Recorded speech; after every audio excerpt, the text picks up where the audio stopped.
In today's news, Thai insurance companies now say they are hesitant to provide COVID insurance for foreign tourists entering Thailand. Meanwhile, the wife of a German footballer tells her story of being mugged in Phuket, and officials respond to a new COVID surge in Bangkok. Details on these stories coming right up.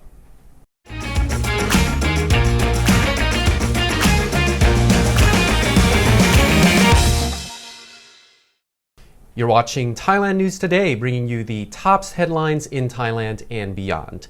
Now, after facing losses from local COVID claims, many Thai insurance companies are indicating that they are hesitant to provide COVID insurance for foreign tourists entering Thailand under the current regulations. The Deputy Governor of Marketing Communications at the Tourism Authority of Thailand said only a few companies are interested in joining the Test and Go program, the most popular choice out of the three entry options. He said companies are unsure about possible situations if they offer coverage to foreign tourists, especially with reimbursement. Even though Test and Go resumed on February the 1st, there haven't been as many tourists as there were in November when the program first started. Moreover, isolation for travelers in Thailand can be expensive. The deputy governor said the 10-day hotel isolation price starts at 20,000 baht. This includes 3 meals a day and telemedicine from a partner hospital. He told reporters, quote, "While waiting for the OIC to conclude an insurance package, we have to increase affordable hotel isolation as an option for infected tourists so that they don't have to pay more than 100,000 baht per treatment, as have happened before." The Public Health Ministry is letting hotel operators in major provinces provide isolation rooms on their properties for asymptomatic guests. This is to help with hospitals not having enough beds or beds being too expensive. Human body parts were found in canals connecting to Bangkok's Chao Phraya River yesterday. Investigating officers say the body is believed to be a 28-year-old woman who went missing on Monday.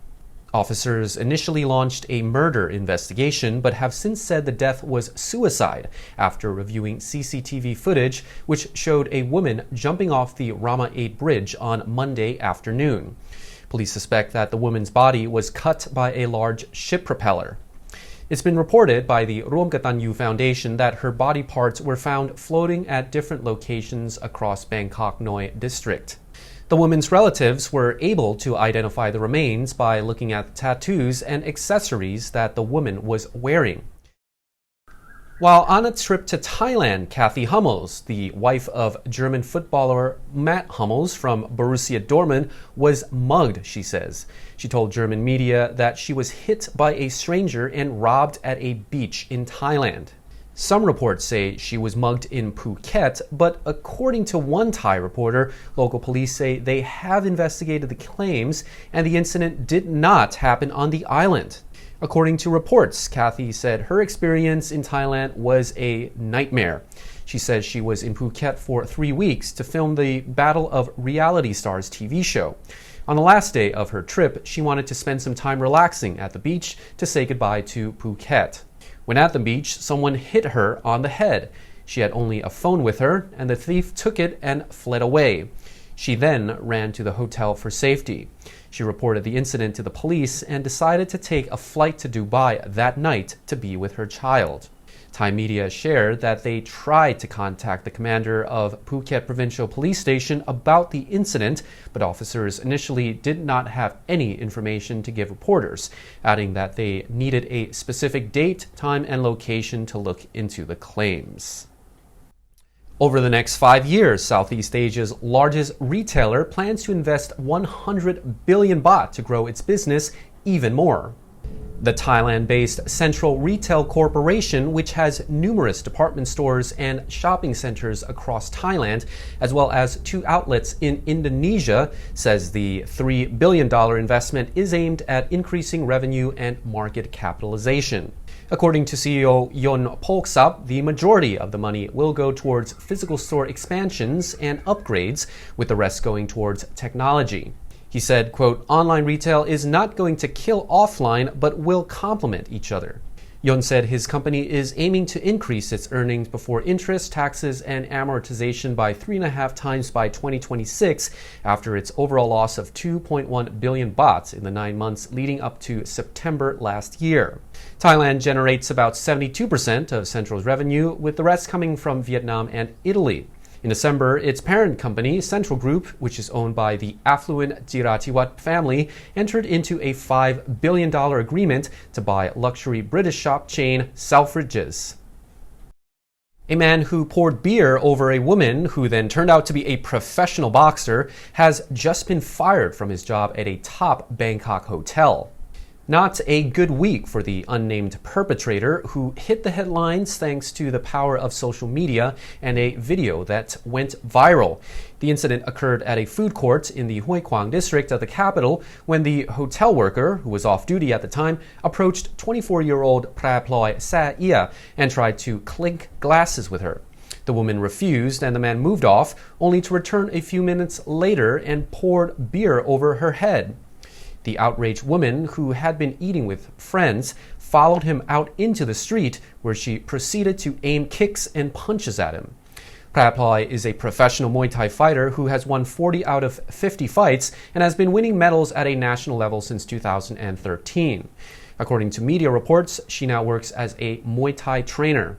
Following the incident, Praploy filed a police complaint, but both parties appeared to settle their differences when they met at Hue Quang police station, where they apologized to each other and paid fines of 1,000 baht each. The Bangkok Post reports that the man said he was drunk and had not meant to offend the woman. The report goes on to say that the man vowed to quit drinking. But unfortunately for him, the story does not end there, with his employer, the Swiss Hotel Bangkok Ratchada, having just fired him. His sacking has been confirmed in a statement from the hotel. The Department of Disease Control has reported a surge in COVID infections in Bangkok, with daily cases rising to around 2,000 a day. According to a report, most patients are adolescents or of working age. Dr. Suthat Chotanapan from the Institute for Urban Disease Control and Prevention says the capital is now recording between 1,800 and 2,000 cases a day. In most cases, the virus is being spread through group activities in venues such as pubs and bars, which are now operating under restaurant licenses. He was quoted saying, "We have found the main cause of infections remains unchanged, and we have seen more infections within families as the Omicron variant is easily spread." According to Suthat, between December 12th and February the 8th, Bangkok reported over 28,000 COVID infections. However, the number of fatalities has dropped from around 5 to 10 a day to 1 or 2 a day. The unvaccinated, the elderly, and those with underlying health conditions account for most of the deaths from the virus. As cases continue to rise in the capital, a number of clusters have been reported at the city's fresh markets.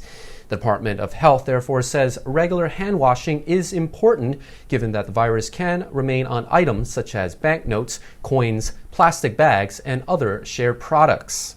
Yesterday, Thailand reported 13,182 new infections, with 40 of those found in prisons and 139 imported. There were 24 COVID-related deaths.